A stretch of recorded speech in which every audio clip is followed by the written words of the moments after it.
এই যে আমাদের বেশিরভাগ পুলিশ অফিসারের ভিতর যেগুলো বিসিএস হাসিনার গোলামি করে, এরা বেশিরভাগ কিন্তু কি জানেন, আবেদ আলীর প্রশ্নপত্র পাস করা বিসিএস। আমার সাথে বসতে বলেন, 5 মিনিট যদি একটা বিসিএস দাঁড়ায় থাকতে পারে, 5 মিনিট চ্যালেঞ্জ করলাম আমি ওদের মতো বিসিএস কে, 5 মিনিট কথার উত্তর দিতে পারবে না, বুঝছেন? আর বৈশা বৈশা আইন শেখায় আমাদেরকে, আমরা আইনের জনক, পিএইচডি করে রাখছি আইনের উপর। এটা হলো পরিষ্কার কথা। ওরা এখানে বসে আইন তৈরি করতে পারে না, ওদেরকে আইন তৈরি করার অধিকার দেওয়া হয় নাই। ওরা নতুন নতুন বেনজিরের মতো বদমাশ, লুচ্চা, চিত্র জগতের সব নায়িকার সাথে যে শুইছে তারে ওরা আব্বা ডাকে, আমরা ওদেরকে আব্বা ডাকি না, ওরা হলো স্বৈরাচারের দোষর। এই হেডকোয়ার্টারের ভিতর আমাদের বড় বড় বাবুরা আছে, কলকাতার বাবুরা কিন্তু এখনো আছে, রয়ের এজেন্ট যে সকল police officer, BCS, DIG, additional IG, এরা কিন্তু আছে, এদের কিন্তু কষ্ট হচ্ছে আমার কথাগুলো শুনে। পারলে ছিলেন, ঠিক আছে? আমি বলতেছি, আমি সোহেল রানা, মরলে মরা যাবো ওই দেশের জন্য, বীর মুক্তিযোদ্ধার সন্তান, বারবার মরে না, একবার মরে। পরিষ্কার ভাবে বলতেছি যে এদেরকে, আমাদের কাছে কাগজপত্র সবকিছু আছে, এদের ছবি, এদের আকাম কুকামের সকল কিছু আছে। ওরা যদি চায় আমরা এখানে সিন দিয়ে দিব, এদের কাজগুলোতে ওদের ছবি দেখা যাবে, ওরা কি কি করছে, কোন মহিলার সাথে কি আকাম করছে, ভিডিও এখানে দিব। এরকম এরকম ইয়ে নিয়ে আমরা আসছি, টার্গেট নিয়ে। ওদেরকে ওদের পরিবারের সামনে উলঙ্গ করে ছেড়ে দিব, দেখি এদের লজ্জা আছে কিনা। বিসিএস ক্যাডারদের লজ্জা নাই। কি পদে কর্মরত ছিলেন? আমি কনস্টেবল, এতদিনে সাব ইন্সপেক্টর হয়ে যেতাম যদি চাকরি করতাম। আমার সংসারটা ধ্বংস করে দিছে এরা, আমার বউ চলে যেতে বাধ্য হয়েছে এদের কারণে, আমার সন্তান নষ্ট হয়েছে এদের কারণে। এদেরকে আমি ক্ষমা করবো না, বিসিএস ক্যাডারদের কোনো ক্ষমা নাই পুলিশ ডিপার্টমেন্টের।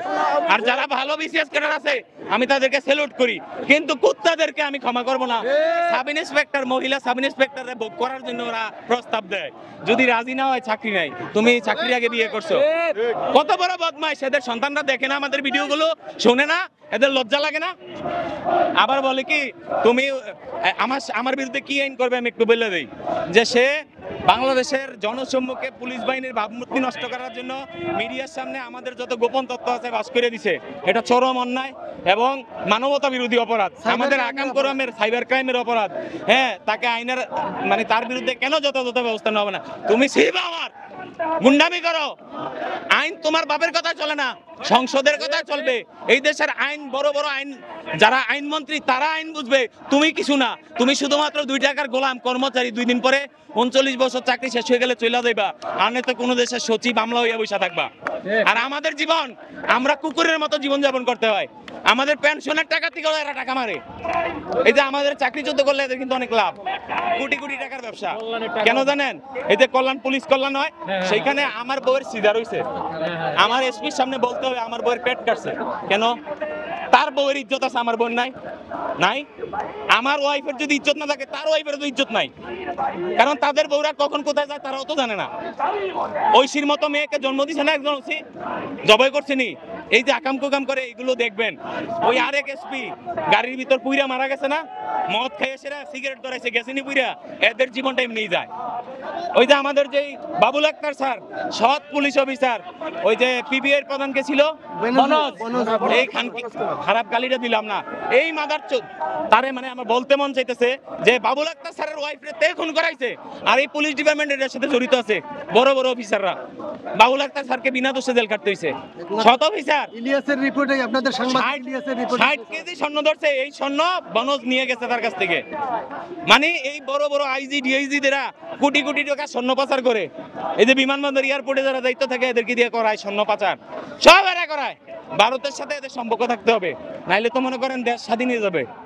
আমরা আমাদের বৈষম্য বিরোধী ছাত্র আন্দোলনের ভাইদের জন্য জীবন দেওয়ার জন্য প্রস্তুত। 24-এর আন্দোলনে ছিলাম, সামনে যদি আরেকটা যুদ্ধ হয় তবুও থাকবো। এই দেশের মাটি, এই দেশের মাটির সাথে যে বাজারা গাদ্দারি করবে তাদের সাথে আমাদের সংগ্রাম। আমরা এই দেশের মাটিকে ভারতের আঙ্গিনা হইতে দেব না, এই দেশের মাটিকে ভিনদেশীদের আঙ্গিনা হইতে দিব না। এটা আমাদের মাটি, আমাদের অধিকার, আমাদের দেশের মানুষকে নিয়ে আমরা ভালো থাকবো। মুক্তিযুদ্ধের সনদ সংক্রান্ত বিষয়ে আমার গ্যাজেট সঠিক নয়, ভুয়া মর্মে প্রতীয়মান হয়েছে। পরবর্তীতে কোর্টে রাষ্ট্রপক্ষ প্রমাণ করতে ব্যর্থ হয় যে আমার কাগজপত্র ভুল। বুঝতে পারছেন? কারণ গত 16-17 বছরে অনেকেই মুক্তিযুদ্ধ হয়েছে, আমারও দাঁড়িয়ে আছে, হেরও দাঁড়িয়ে আছে, হে মুক্তিযোদ্ধা। বুঝছেন? প্রকৃত মুক্তিযোদ্ধারা রিক্সা চালায়, আপনারা দেখবেন আপনাদের সামনে পড়ে।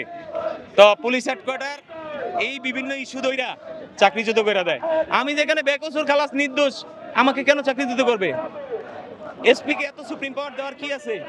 আবার সে প্রশ্নবিদ্ধ করে কোর্ট নাকি আমি টাকা দিয়ে কিনে ফেলছি, ওর বাবার কোর্ট, আমরা কোর্টকে সর্বোচ্চ অনার করি। কোর্ট আমার বিচার করে রায় দিছে, সে বলতেছে আমি বলে কোর্ট কিনে ফেলছি। কত বড় দুঃসাহস!